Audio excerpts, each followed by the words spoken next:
Kini Mafa, founder of Laylim Layler Spirituality. Truly, there's nothing new under the sun. Our ancestors have practiced wholeness in many different ways. And there are many different ways in which we practice wholeness now. But a lot of times that wholeness does not center the very beings who resonate with it most. Trans people, non-binary people, and queer people. We're often pushed to the edges of a faith, a spirituality, and a practice that we innately resonate with. And because we seek to blend in with cisgender people in this backwards binary society, so many of us have accepted our faith as sidekicks in this patriarchy. But there are a few of us who are doing the shadow work and understanding who we are and understanding our connection to our wholeness. And those of us who are doing that work, we're considered whole ones, purple ones, a part of Laylim Layler Nation. Now, there's a word that I once resonated with, which is like one of the main words that we will be using in our journey as we uncover and show others how to uncover who they are and how to connect with their mothers and their fathers, how to connect with their divine masculine and their divine feminine. And the word that comes up is Ponk. Now, I don't know if y'all saw the movie The Smurfs or if you saw the TV show The Smurfs, but in Smurf culture, they often use this word, Smurf, for everything. Smurf me that wrench. Hey, could you Smurf me that? Oh, I'm feeling Smurfing good today. Well, one of the words that we often use, because it is a root word in identifying a lot of things that's going on in this reality, is Ponk. Now, I have done videos talking about the word Ponk, but I really haven't given you a sound definition of Ponk. And perhaps I have, but if I have, I'm going to give you the definition again.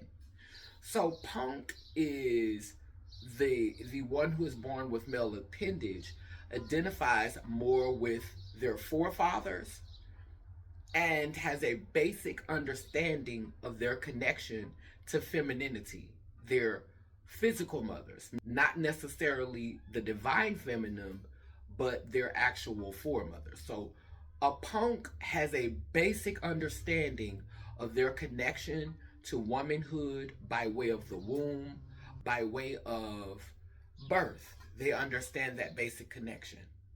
On the other side of that, there's Ponkettes, who were born with wombs, identify with womanhood, but oftentimes have a skewed idea of what womanhood actually is capable of entailing, the potential of the divine feminine. So they understand womanhood through the guise of the patriarch, and then sometimes this other side of womanhood, where there's this deifying of themselves without embracing their fathers. So it's much more complicated with Ponkettes. It's definitely complicated with Ponkettes, because here recently a lot of narratives have been revealed that show beings who are born with wombs their potential. And so because that potential is often framed through a patriarchal lens, the way that information can be propagandized, if you will, or distorted in order to create division amongst Black people, Black indigenous people, is just, it can happen in so many various ways. And so we use the root word punk, which, if you are at a very young understanding of what you are and you resonate more with maleness and you resonate more with your forefathers, but you're not connected to the divine masculine, or you don't realize your connection to the divine masculine or the divine feminine, then we call you a punk P, okay? And so that's, you haven't even reached full punk status.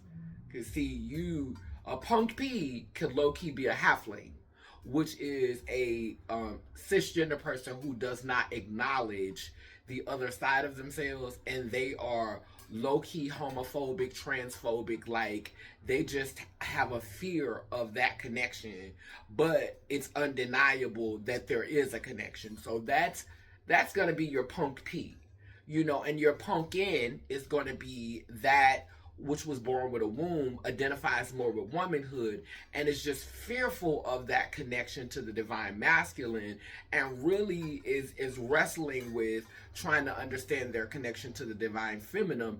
But again, it's evident that there is a connection to both sides. And so that's your punk N. So you have your punk P's and your punk N's. Now, a lot of things we say are happening on a plantation, but because a lot of times these people who haven't done this shadow work to understand themselves, but they are special, they do have special connections that they're in denial of, or perhaps they know about these connections and they're just not presenting them to others. They're just not being transparent about how much they really know about themselves, how self-aware they are. So we call all of this that's happening not a plantation, but a punktation. You know what I'm saying? And because this is a patriarchal society and it is governed by a lot of DL beings, a lot of closeted beings, which we're becoming more aware of through what's being exposed in the P. Diddy case, because P. Diddy had a lot of powerful connections. So instead of calling it a patriarch, we're calling it a punkyarchy. And so we have the punktation, the punkyarchy, and instead of saying mansplained, now we're saying punksplained, because there's someone who has a little knowledge of their connection to femininity by way of their mothers, but in denial about that. But again, that connection is evident. So that would be a punk. And so instead of saying mansplained, we would say punksplained. And a lot of times when we get this information about the divine feminine and about the goddess, and about these great things that black people, or deeply melanated people, ebenoid people, indigenous and aboriginous people have done throughout time, we often say that it is whitewashed. But sometimes, because there's a lot of lore coming out of Nigeria, Lagos, parts of Africa, where we're getting stories that are being told to us, through Disney, like literally a lot of Pan-African stories are being pumped into culture today, and we're seeing that become like a norm. And they're not telling the stories in a way that is whole and balanced. They find a way to even tell these stories that uplift the divine feminine and put beings who are born with wombs and resonate with womanhood and their foremothers. They find a way to lift them up, but still put the father above it, rather than making equal to, how we view that as punksplaining. We view that as punksplaining, because I'm going to tell you that there is a divine feminine, but the divine feminine is still beneath the divine masculine. So when they know now, they can't continue to suppress that information. It has to come out. And so we're going to find a way to even then contain this story.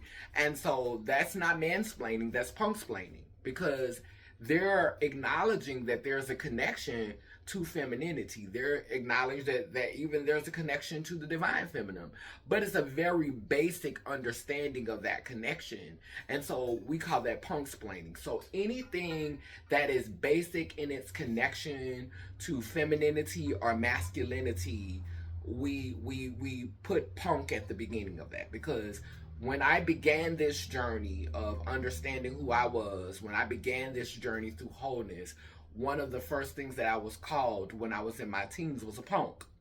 Now, I'm almost 50 years old. I'm turning 48 in a couple of weeks, and I still can tap into the punk. Of course, I'll always be able to tap into that. That's like saying you can't, like, I can tap in, just like you could tap into your inner child, you could tap into your inner punkette. But that should not be your resting place. That should not be the place where you reside when you are grown up, like when you're maturing, if you're doing that work. And so I just wanted to take the time to break down punk for y'all once again, and what that looks like. So when you hear me say things like punksplaining, punk washing, punkyarchy, or you hear me say punctation, you understand what it means now, okay? Good. So we haven't did any words for the nation in a while, so I wanted to come back today and make sure I gave y'all some language, okay? So yeah. Y'all have a beautiful Sunday. Enjoy your day. I'm getting ready to go live on my YouTube channel. If you have not subscribed to me on YouTube and you would like to hear more dialogue, because I don't go live on TikTok, because TikTok is extremely, it censors me, and we are a nation that embraces the politically correct. We can speak in various ways. Obviously, you see me doing it now, but we definitely don't want to censor people who speak in a different way. But we also do want you to be working on evolution, expanding consciousness, and don't just be resting in ignorance. Like, you can eat a greasy pork chop and still seek knowledge and seek understanding, and